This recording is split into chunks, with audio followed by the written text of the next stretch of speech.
Hello, everyone. We started.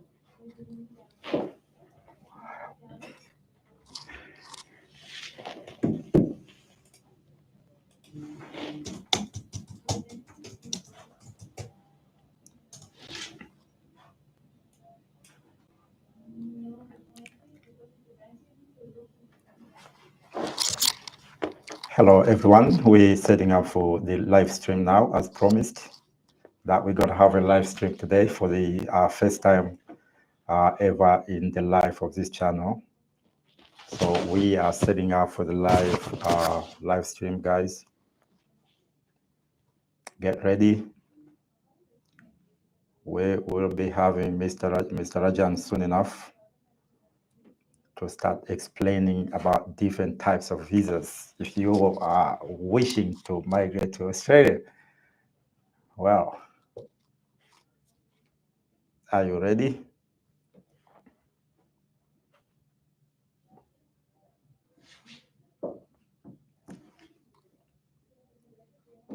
If you're new here, please don't forget to subscribe and leave the notification icon on so that from today onwards, you become a member of this family, ready to get fed from the eye-opener contents that I will be posting here every time.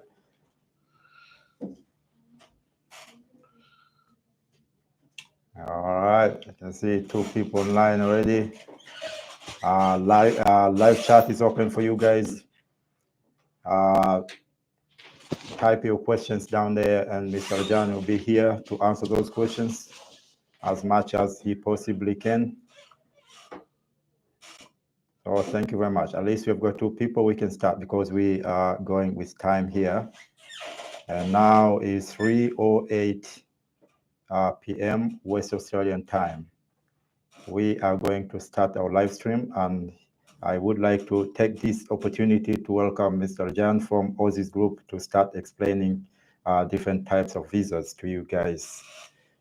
Welcome, Mr. Jan. Hello, everybody. My name is Rajan Goyal.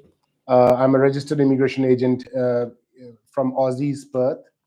So we practice out of Perth City, Perth CBD, and I'm a registered immigration agent. I'm here to answer all your questions today for the entire duration of this video, and I'll be explaining you a little bit about all the visas in Australia very briefly so that you can know how to proceed in that direction.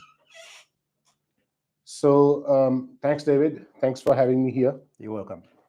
So we're going to talk about different visas, Australian visas today. Just a general overview. So Australia has a few visa programs. So they've got family visas, they've got skilled migration, they've got business migration, they've got humanitarian visas as well. So these are the visas that Australia has for people who, to come inside Australia and live here permanently. So under the skilled migration visas in Australia, which most of you would be concerned with anyway, so the skilled migration visa program of Australia is an occupation-based program where they've made an occupation list, where they've kept some occupations that are required in this country. So not everybody with every occupation can become eligible under the general skilled migration program. Only people who have an occupation which is on Australia's skill list. And there are many skill lists, by the way. There are different types of skill lists for the employer-sponsored visas. There are different skill lists for the regional areas. There are different skill lists for the metropolitan area. So we've got many skill lists, and we've got a whole lot of occupations in those skill lists as well. But at the same time, as I said earlier, Australia's skilled migration program is an occupation-based program. You normally have to have a skills assessment for an occupation to become eligible for one of the skilled visas in Australia. Now, what is meant by skills assessment? Skills assessment is done by a body which is authorized by the Department of Home Affairs. Now, Department of Home Affairs is the one which governs all the visas for Australia. So they designate a body for every occupation which does a skills assessment, and only after you've sort of get a positive approval from the skills assessment body, you can say that you have this occupation for Australian migration. Otherwise, simply because you've studied accounting, you cannot simply call yourself an accountant for Australia's migration purposes, unless and until you get a skills assessment from the designated body for the occupation accountant. So just to give you an example here. So you must have a skills assessment for an occupation before you could become eligible for most of the visas here. Now, the second part under the skilled migration is that there are two categories. One is points-based visas, where you have to gather points based on certain characteristics like your age, your English, your work experience, your partner's English, your partner's skills assessment, etc., etc. So you gather points, you put up an expression of interest, and then you wait for the invitation. So you have to wait for an invitation before you can apply for the. You have to get invited first before you can apply for the visa in Australia. Now, you can put up an expression of interest for various states, depending on whose criteria you fulfill. You can put an expression of interest for directly to the Department of Home Affairs under the independent category, and that depends which occupation you have, how many points you have. So it is all governed by a certain criteria. As long as you fulfill the criteria, you can apply for an expression of interest for various bodies. You can also apply for the expression of interest under the family-sponsored stream if you've got a relative living inside Australia, right? And the second category under the general skilled migration is employer-sponsored visas. Now, employer-sponsored visas are not invitation-based visas, so you don't have to wait for an invitation after lodging an expression of interest in the employer-sponsored category. So we've got different types of employer-sponsored category. Of course, as I said earlier, you have to have an occupation which is on the list for the employer-sponsored visas. Not every occupation can get a visa under the employer-sponsored category. For example, if you are let's say a waiter in a restaurant, perhaps you would not be eligible for most of the employer-sponsored visas here. Perhaps there could be this occupation could exist in one or two regions in Australia, where if you are able to find an employer in that particular region, you can possibly get sponsored. And the other major aspect of this employer-sponsored visa is that you must have as the name suggests, that you must have an employer who's willing to sponsor you. So if you do not have an employer who's willing to sponsor you, then you cannot get this visa at all. It's not like in some of the other countries in the world, you can get work visa without any employer sponsorship, but in Australia, that's not possible. You must have an employer who's willing to sponsor you. You also normally must have a certain amount of experience in the occupation that you're getting sponsored in. Let's say you're getting sponsored as a restaurant manager, or let's say you're getting sponsored as a chef. You must have a minimum of 2 years. Normally, you must have a minimum of 2 years of full-time experience and the relevant qualifications as well before you can get sponsored in this occupation by an employer in Australia. So you have to remember that. So you have to have the occupation first. You have to have a certain amount of work experience. You have to have an employer inside Australia who's willing to sponsor you as well. So these are the main things that are required for you to become eligible under the employer-sponsored category. Of course, there are many, many other things which we could discuss later on, and you can contact us directly whenever you want to. But yes, these are the main things. So these are the two categories which normally people come in Australia to get permanent residency through. The general skilled migration, the points-based visas, and the employer-sponsored visas. Now, there are other visas as well, like, for example, student visa. We've got a lot. Australia gets a lot of students from other countries every year. So student visa is one of perhaps the most popular visa in Australia. Student visa, as we all know, is for studying inside Australia.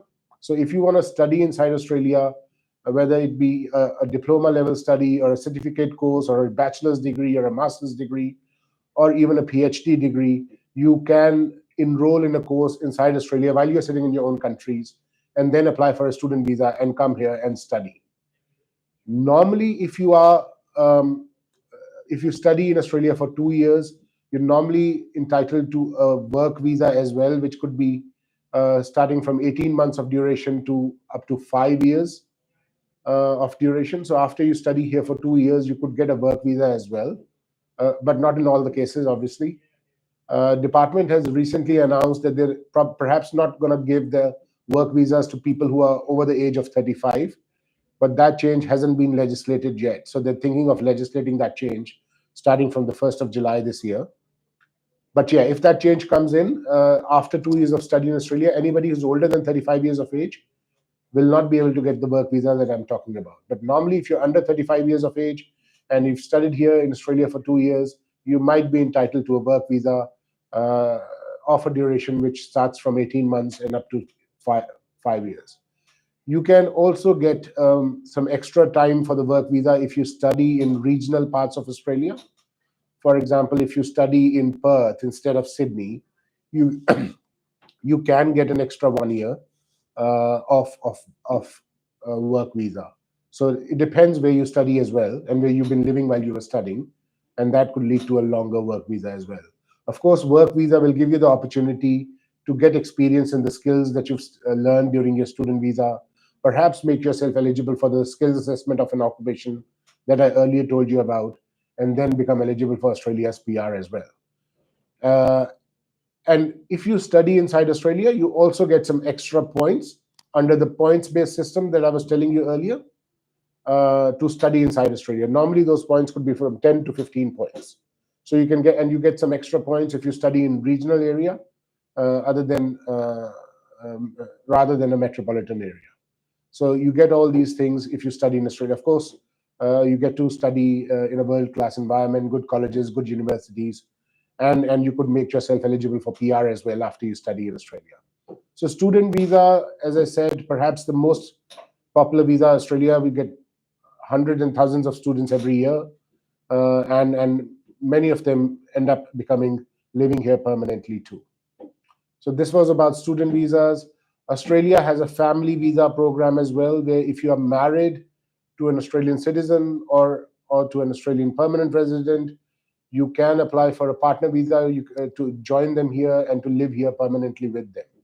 So partner visa option is always there if you are in a relationship with an Australian citizen or a permanent resident.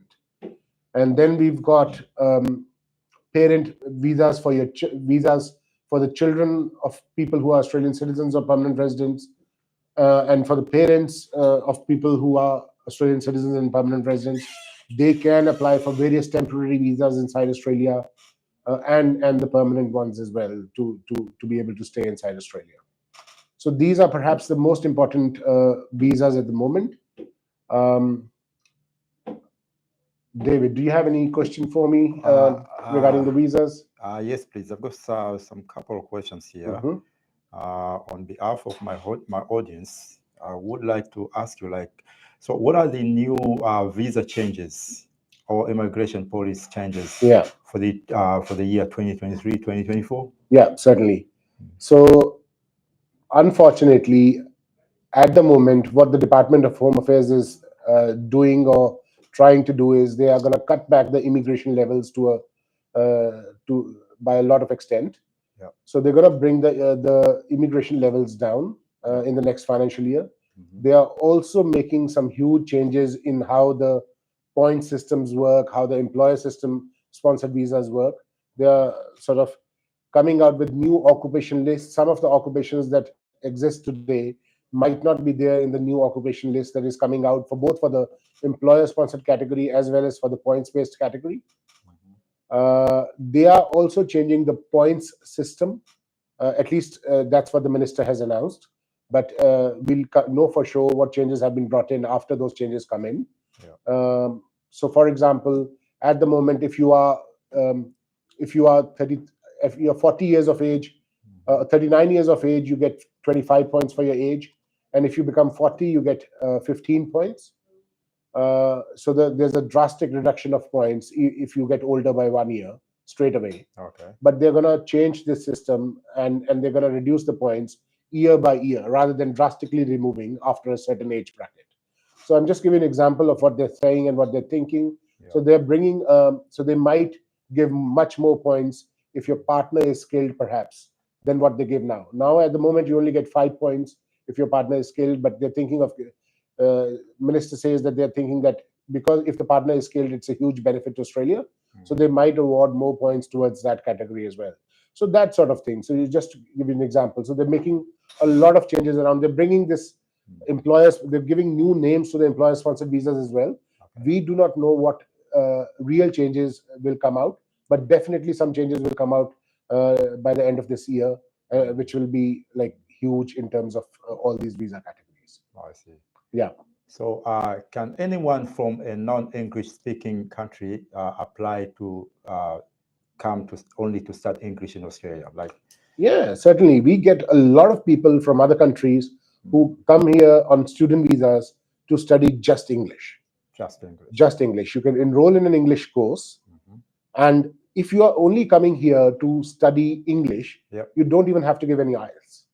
Wow. Okay, that's Right? interesting. Yeah. Yeah. So if you're only coming here to study English, so yeah. So as I said, we get a lot of people who come here just to study English, So because Australia the has got main eligibility is just English. Like, just English. oh, But okay. if you're coming in and study any of the course, Mhm. you must have a certain amount of English score in Yeah. either PT or IELTS or TOEFL or tests like these for you to be able to study those courses. I see. Yeah. Can there be any IELTS waiver, like English language testing system waiver? If you No, wanna no, come there's to- no waiver. Yep. But so let's say you require 6.5 overall. Yeah. To come here and study a bachelor's, Okay. but you don't get that. You only get 5.5 overall. You can enroll in a 6 months English course first, Yeah. and then start your bachelor's. That way, you will only have to score 5.5 overall Okay. instead of 6.5 overall. So that kind of exemption is there. But the IELTS or PT cannot be totally exempted if you are coming here to study a course which is not English. Okay. So that you have to have a certain amount of score in IELTS or PT. I see. But you can study an English course here and get that reduced to a certain level. Okay. In your Yeah. knowledge, is truck driver job in skilled migration list or not? Truck driver job, the occupation of truck driver is normally not available. It is available in some of the regions, as I was talking earlier. It is available under the employer-sponsored category in some of the regions. Okay. So there are regions which are known as DAMA region in Australia. DAMA stands for Designated Areas Migration Agreement. Okay.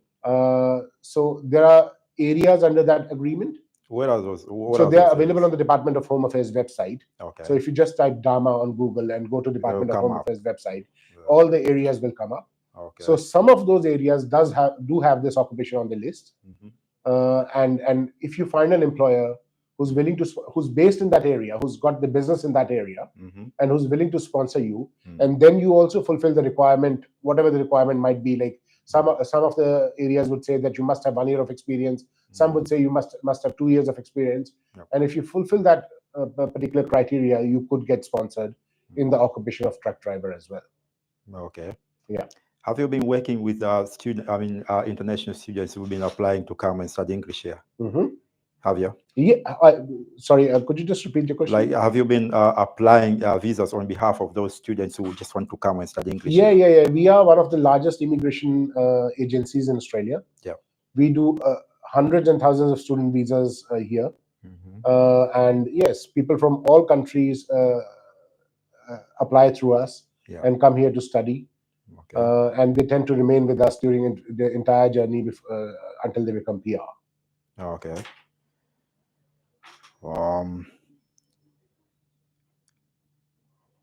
Yeah, these are some of the questions I just had for today. Let me see if we have some from our viewers today. There's another question here from Joshua Mwesiga. He's asking, like, what are the criteria to be registered on English course? So there's no criteria. So when you can enroll in an English course in a college, you can apply to enroll in so there are various colleges, for example, in Perth as well, which provide English courses. So you get enrolled in one of those courses, and then you can apply a student visa after getting enrollment. You pay the fee, you get enrolled, then you apply for the student visa. Of course, you have to fulfill all the conditions of the student visa as well. Yeah. You have to prove that you've got the required money to do your to study in Australia and to live in Australia, and to pay for your travel costs as well. You must show that you are a genuine traveler who will study their course and go back to their home countries as well. So things like your properties back in your home country, your family members back in your home country, your job in your home country. These things will help you to prove that you're a genuine visitor, and you're only coming to Australia for studying. That purpose, For studying, yeah. Okay, so what happens like if you finish your English course? Yeah. And then you wanna just move on to another or to Yeah. a different So you course. appear for your IELTS or PT, Yeah. and get enrolled in that course that you're trying to enroll in, and then you apply for another student visa based on that course. Okay. And you can apply for that inside Australia as well. Okay. While you're still inside Australia, you could do all of that. Is it possible to apply for a graduate visa after you complete your English course? Or... No, it's not possible. No. So for you to be able to apply for a work visa or a graduate visa, you must have studied a diploma level course, or a degree level course, or a trade certificate. Okay. Trade certificate means certificates in cookery, in baking, in automotive mechanic, and etc. etc. Okay. Yeah. And another question from Frank. Frank Deus is asking, what about English test in the IELTS? What are the procedures? So you just have to appear. You just have to go online, I think, on the IELTS website. Yep. And you can book your test there. You can. So as I said, the 6.5 overall is the general requirement for student visas these days. Yeah. Okay. You could get lesser score and enroll in an English course here, but you have to book the tests online. There are various centers around the world. You cannot. So online tests are not acceptable in Australia. You have to give the test in a particular center. Okay. And IELTS has, or PT even has, centers all over the world in various countries. Yeah. You give the test, get the score, and you can apply for the student visa. Okay. Yeah. Most of the universities, if you're enrolling in a course, let's say, most of the universities will also require you to have IELTS even before you apply for the student visas. I see. So you have to take admission first. So universities will require you to have a certain amount of English for you to be able to enroll in that particular course. Okay. Yeah. Yeah. KR visa. Yeah. I've heard about it like many times, but I don't even know how it works. Like, if sorry, did you ask me about the carer visa? Yeah, KR visa. Right. Well, carer visa is for people who want to care for an Australian citizen or a permanent resident. Yep. Right. And they should be their relative. So you cannot just care for a stranger. You cannot come on that visa to care for a stranger. Yeah. And the word relative is defined in the legislation. There are certain relations which are written there. Yeah. So you have to meet that criteria with with an Australian citizen. Like, for example, it could be your mother, it could be your uncle, it could be your auntie, it could be your nephew. Yeah. So those sort of relations are written in the definition of the relative, and you must be one of them for you to be able to apply a care visa. And there are, of course, the other conditions as well, like how much. So the one that you're caring for should be substantially sick, so that they require care. Yeah. And there are other criteria as well. Okay. Yeah. And another question from Joshua Mosigia. Yeah. What if I want to study in English? What if I want to study English course and continue with my bachelor degree? Do I need to do IELTS or PTE beforehand or before joining? So as I've already answered this like 5 minutes ago. Yeah. Yes, you would need to, even after you've completed your English course, you will need a certain amount of score in PTE or IELTS if you now want to start a regular bachelor's or a regular diploma course. You would. Okay. Yeah. And spouse visas. Yeah.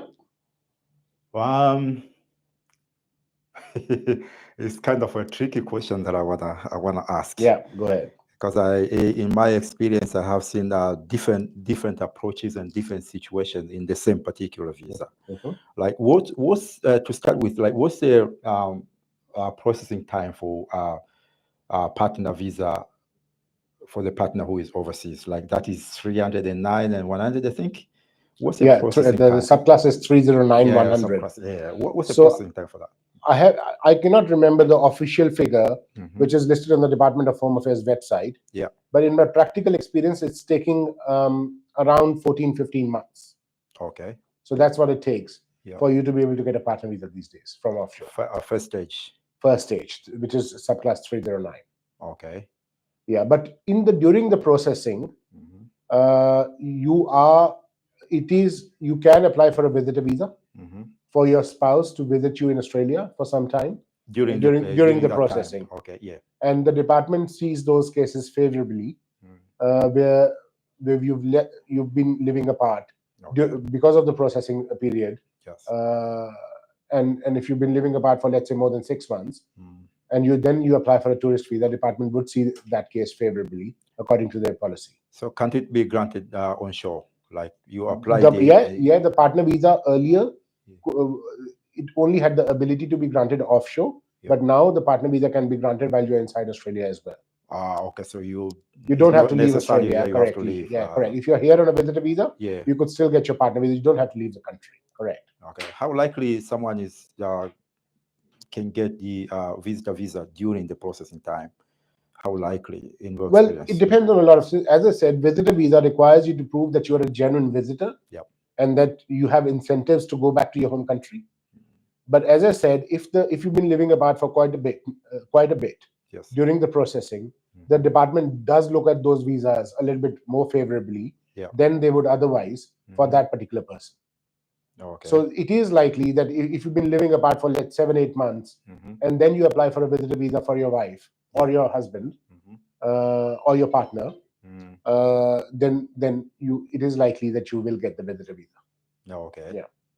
I see. Yeah. Wow. Of course, you have to satisfy that Yeah. you've got incentives to go back. I mean, Yeah. ultimately, it's the department's discretion. I see. Yeah. Okay. And we've got another question from Mwajuma Ali. Mhm. Mwajuma is asking, Mhm. can I finish English course and apply for another visa like work visa or partner visa in Australia? Yeah, certainly. So while you're inside Australia, Mhm. sometimes they impose a condition called no further stay condition Yeah. on your visa, but normally they don't do that. Okay. If you do not have that condition, you are welcome to apply for any visa that you might be eligible for while you're inside Australia on a student visa. So if you become eligible for a partner visa, you can apply for a partner visa straight away.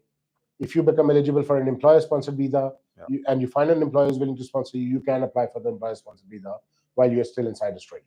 I see. So there's no prohibition unless and until you have that condition. Yeah.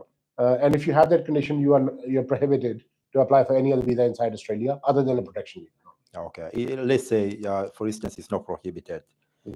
There's no such condition. Yeah. Is it possible that within or during the course you don't even have to wait until you finish the course? Let's say during the course you found someone to get married to. Correct. And you're getting married to someone else, to someone. Mhm. Is it possible that you leave your course and apply for another visa? Certainly, it's possible. So no prohibition. Okay. So of course, as long as you're on a student visa, even if you apply for another visa, you don't get that visa straight away. Yes. And your student visa will still be there. Okay. And you will still have to adhere to all your student visa conditions while you're holding that visa. Oh. So your student visa will only get over once you get the new visa, or you go on to a bridging visa after the expiry of your student visa. Until then, you have to adhere to all the student visa conditions. You have to keep studying. You have to keep enrolled in a course. If there's a work limitation, you have to work limited hours, and things like that. You have to take care of this thing. But certainly, if you, in the middle of the course, you get married to an Australian citizen, you can certainly apply for a partner visa whenever you like. Okay. Yeah. In your experience, you probably have come across the applications for work visa, especially on the mining fields, like mining professionals, because WA is a mining estate anyway. So, what's like the success rate on that, based on your experience? So normally in the mines that you're talking about, people go for employer-sponsored visas, where employers are willing to sponsor their employees and to live there. Yeah. So employer-sponsored visa every employer-sponsored visa is judged on its own merits. Okay. It doesn't matter whether the employer is located in the mines or in the Perth metropolitan area, or in Sydney or in Melbourne. Yeah. As long as the employer genuinely needs the position and they've got the financial viability to support the position, and the person fulfills the criteria, whatever the criteria might be regarding the work experience or the skills assessment or whatever, then you will get the employer-sponsored visa. It doesn't matter whether your employer is in the mines or anywhere else. So it should not matter. Okay. So of course, because I know what you're saying, that people get a lot of visas in the mines. That's only because a lot of migrants tend to travel to mines because of the good money. Yeah, I know. And that's why people get sponsored a lot from the mines as well. Okay. So yeah, it doesn't matter whether your employer is located in the mines or not. But yeah, there are hundreds of occupations that get sponsored in the mines all the time. Chefs, engineers, cooks, fitters, mechanical fitters, and there are hundreds of other occupations that get sponsored all the time in the mines by the employers located in the mines. Okay. So for an Australian citizen or permanent resident, is it possible that you lodge 2 or 3 visas at a time? I mean, apply 2 or 3 visas for 2 or 3 different people at a time. Let's say visitor visa. I invite someone to visit me, let's say in my family, and then again someone else, like 2 or 3 people at a time. Is it possible? Yeah, you can. You can. What are the requirements? So the thing is, in the visitor visa, for example, there are 2 streams.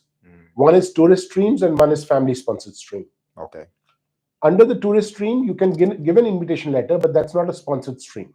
Yeah. So you can provide an invitation letter. You can provide an invitation letter to as many people as you want to.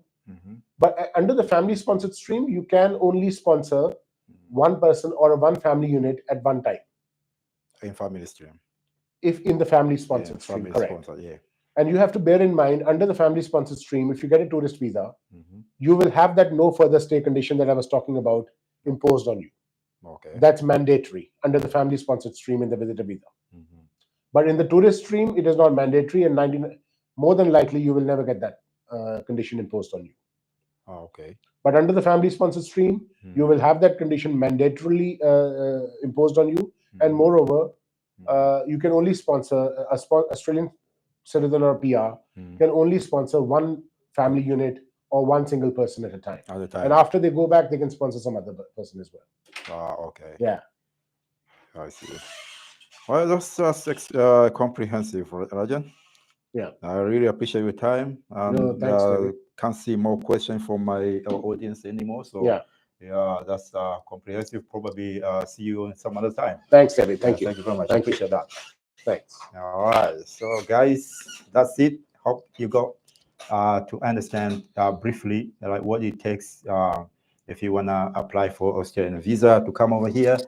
If you still got some more questions, please don't hesitate to put them on comments, and we'll work on them and see what we can do for the next time. Have a lovely day. Thanks.